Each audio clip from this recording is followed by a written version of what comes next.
Welcome to another Strategic Thinking episode.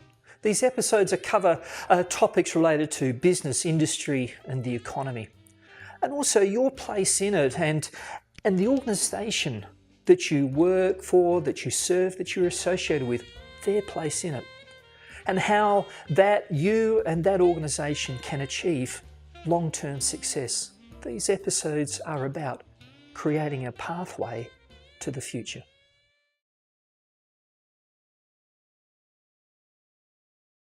This episode is about developing one of the skills that we need to succeed. Specifically, it's about developing our ability to think and to think new ideas, to think about innovation, to think innovatively. It's something that we can all do, but I do want to give you 3 tips for improving your ability to come up with innovative and new ideas. Now, myself, I've been involved in workforce for quite a while, been in IT for quite a while. Recently been adding the consulting futurist to the bow and undertaking a PhD that adds to that futurist bow. And I'm well aware of the need to innovate. And you know the drill around innovation, that it's important for business growth, that it's important to, as government services are improved, to innovate in that space. It's important to innovate in the not-for-profit and the efficiency and effectiveness of what the not-for-profit sector do.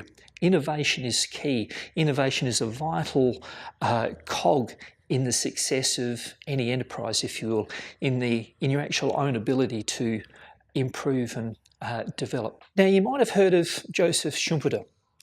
He was a major economics intellectual in the middle of last century, and he often spoke and wrote and talked about and lectured and so on about the topic of innovation.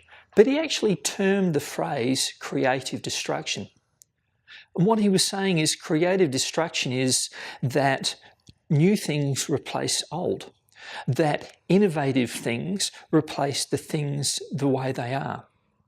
So change happens, innovation happens, and what we know gets creatively destroyed.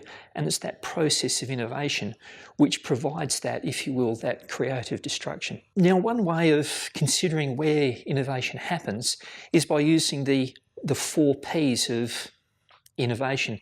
And this was put together by Todd and Besant, some well-known innovation researchers and at forefront of innovation. I think they're from England. And these 4 Ps are process, product, paradigm and positioning. You know, you can innovate around process, how you create or deliver that product. Innovating around the product.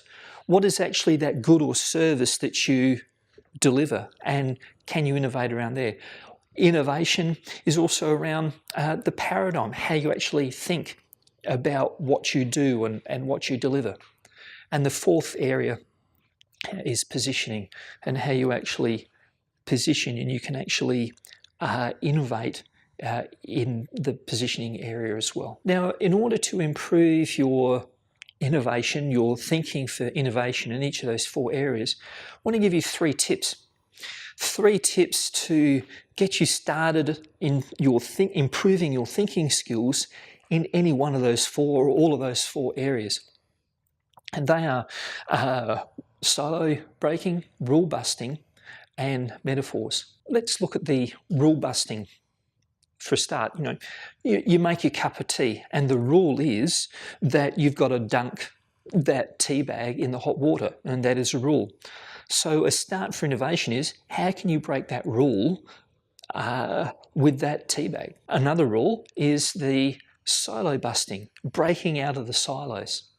Did you know that bubble wrap was originally intended to be for wallpaper?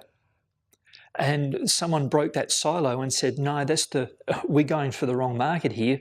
And it ended up being used to package goods. Did you know WD-40 was originally intended to keep nuclear missiles from getting rusty? And instead of military application, we're now using it in the home and in domestic affairs. Bubble gum was meant to be a replacement for rubber, and someone broke their siloed thinking and thought, okay, instead of being a replacement for rubber, we could perhaps start to eat this. The last tip here for innovation is metaphors. Say you're faced with a problem. We'll address that problem using the tool of the metaphor, using the tip of the metaphor. Perhaps see that problem as a storm at sea. And so how would you react to a storm at sea? You might pull up anchor, you might go for safe harbour. And so by playing around with that problem using metaphor, you can come up with an innovative idea. Perhaps you can see the problem as a flock of sheep and you need to go and get a sheepdog or something. Thanks for watching, and all the best for developing your skills in the arena of innovative thinking.